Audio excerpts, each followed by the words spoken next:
Je, una vipele vya mara kwa mara vinavyoambatana na miwasho mikali?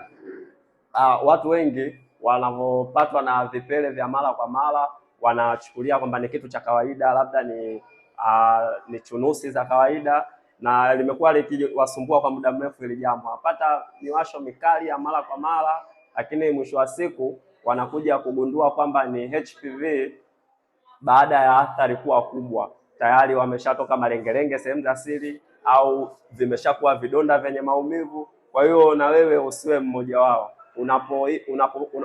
Unapokuwa unahisi vipele vinavyoambatana na miwasho mikali mara kwa mara, jua kabisa hiyo ni ishara ya awali kabisa ya maambukizi ya HPV au HSV.